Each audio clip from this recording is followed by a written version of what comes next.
जो next point है वो है स्टूडेंट वीजा पे। जो है वो ग्लोबल टैलेंट रूट वीजा में ये भी चेंज हो गए हैं फंड्स में। एक चीज पॉजिटिव भी आई है, इंग्लिश लैंग्वेज रिक्वायरमेंट इनोवेटर जो रूट इन लोगों ने। Hi everyone, welcome back to our channel Morid in London. This is me Ridhi. This is Mohit. आप बोलोगे कि बैक टू बैक हम इमिग्रेशन चेंजेस पे वीडियोस बना रहे हैं और क्रिटिक्स भी हमारे बहुत हैं आजकल। बहुत सारे हमें कमेंट्स आ रहे हैं, ऑब्वियसली लोग फीडबैक शेयर कर रहे हैं। जो हमें गवर्नमेंट और यूके की वेबसाइट से पता चल रहा है वही information we are sharing with you guys.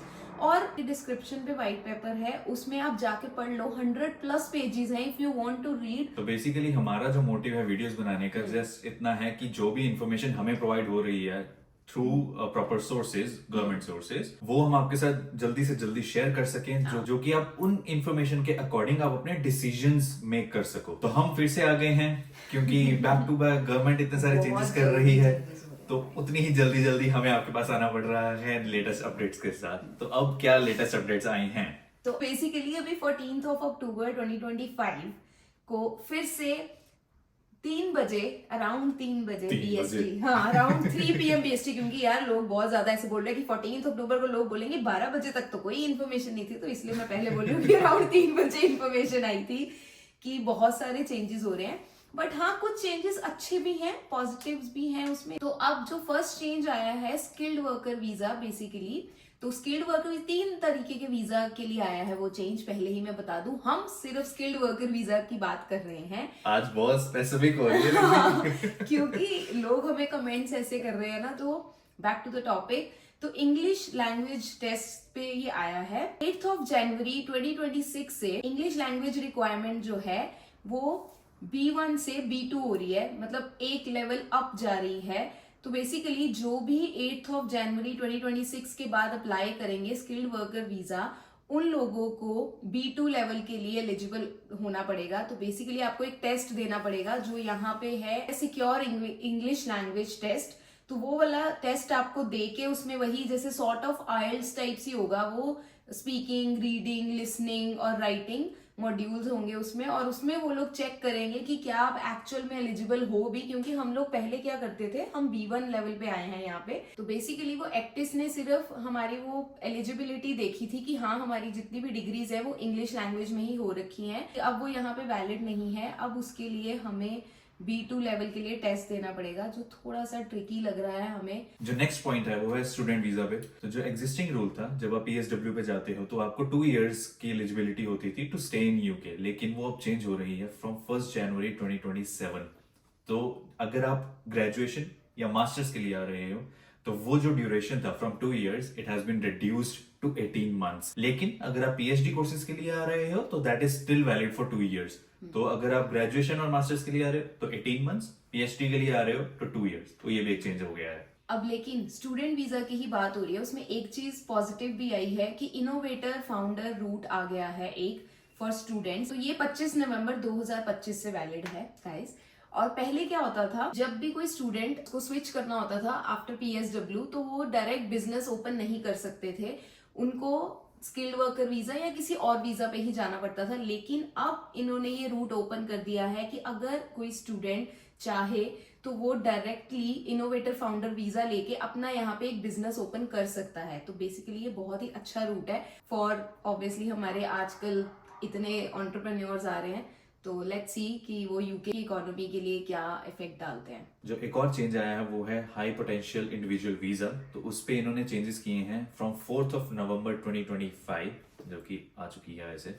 और तब से क्या चेंजेस हुए हैं कि अगर आपने कुछ स्पेसिफिक ओवरसीज यूनिवर्सिटीज से स्टडी की है, ग्रेजुएशन, मास्टर्स या PhD, अगर आपने ग्रेजुएशन और मास्टर्स की हुई है फॉर 2 इयर्स, अगर आपने PhD की है देन फॉर 3 इयर्स, तो वो आपकी एलिजिबिलिटी हो जाती है to come to UK for 2 या 3 years and stay in UK and work as well. तो वो जो पहले जो था कोई थ्रेशोल्ड नहीं था उस पर, लेकिन अब उन्होंने थ्रेशोल्ड लगा दिया है। 8000 एप्लीकेशंस ही एक्सेप्ट होंगी पर ईयर। अगर जैसे आपकी एप्लीकेशन 8001 है तो जो आपकी एप्लीकेशन रिजेक्ट हो जाएगी, वो अप्रूव नहीं होगी, इनवैलिड हो जाएगी।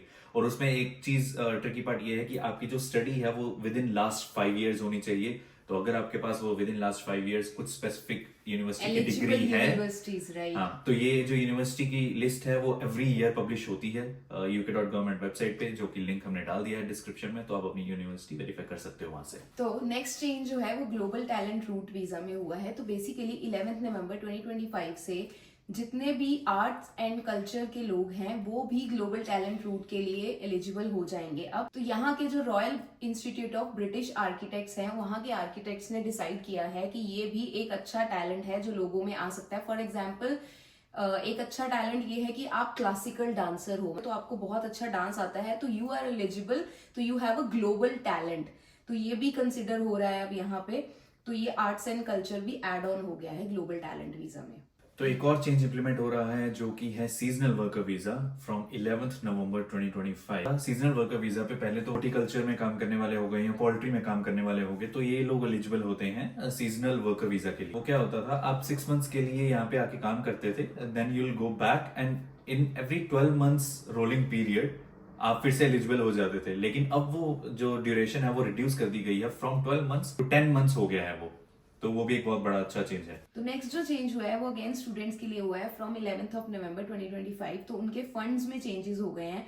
तो जो भी स्टूडेंट वीजा के लिए अप्लाई करेंगे तो उनको जो पहले फंड्स दिखाने पड़ते थे, तो बेसिकली वो यूके में चेंज हुआ है इनसाइड लंदन और आउटसाइड लंदन। तो लंदन के लिए जो चेंज है, पहले जो हमें फंड्स दिखाने पड़ते थे which is 1483 pounds and now it has become like 1529 pounds। और आउटसाइड लंदन पहले था 1136 pounds, जो अब हो गया है, थोड़ा सा स्लाइड चेंज आया है, 1171 pounds।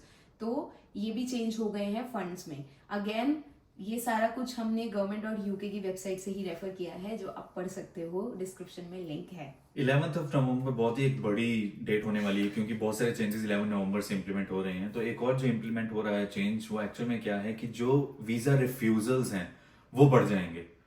वो ये क्यों बढ़ जाएंगे, तो बेसिकली जो पहले थोड़ी सी लीनियंसी थी उन सब चीजों को हटाते हुए इन्होंने स्पेसिफिक कुछ रूल्स ऐसे इंप्लीमेंट कर दिए हैं फ्रॉम 11 नवंबर ऑफ कोर्स, जिससे रिफ्यूजल रेट बहुत ज्यादा बढ़ने वाला है। तो एक और छोटा सा और चेंज जो आपको डायरेक्ट शायद इफेक्ट नहीं करेगा, बट हाँ गुड टू नो, जो पैलेस्तीन वाले हैं वो भी अब यूके वीजा अप्लाई कर सकते हैं। पहले आई थिंक कुछ नहीं कर सकते होंगे, नेशनल वीजा लिस्ट में ऐड कर दिया है। हाँ, तो उनको भी ऐड कर दिया है। और बोट्सवाना वाले थे, उनके लिए पहले ई वीजा होता था, लेकिन अब वो खत्म हो गया है। उनको भी प्रॉपर वीजा एप्लीकेशन वगैरह वाला फॉर्मेट फॉलो करना पड़ेगा। तो एक ये भी उनके लिए भी चेंज फ्रॉम 11 नवंबर 2025 अगेन। तो इसी के साथ हम आज का अपना व्लॉग खत्म करते हैं। तो आज के जो चेंजेस थे वो कुछ पॉजिटिव्स में ही हैं, कुछ भी ज्यादा नेगेटिव में नहीं आए हैं। ILR पे अगेन अभी तक कुछ सुनने में नहीं आया है कि अब 10 years कब हो जाएगा, पर जैसे ये फ्रीक्वेंटली चेंजेस आ रहे हैं, डेफिनेटली ILR पे भी आने वाला है बहुत जल्दी ही, और बहुत जल्दी ही आपको हमारा वो ब्लॉग मिल जाएगा। आज के चेंजेस ऑब्वियसली स्टूडेंट्स के लिए भी मुझे लग रहा है आई थिंक पॉजिटिव ही थे।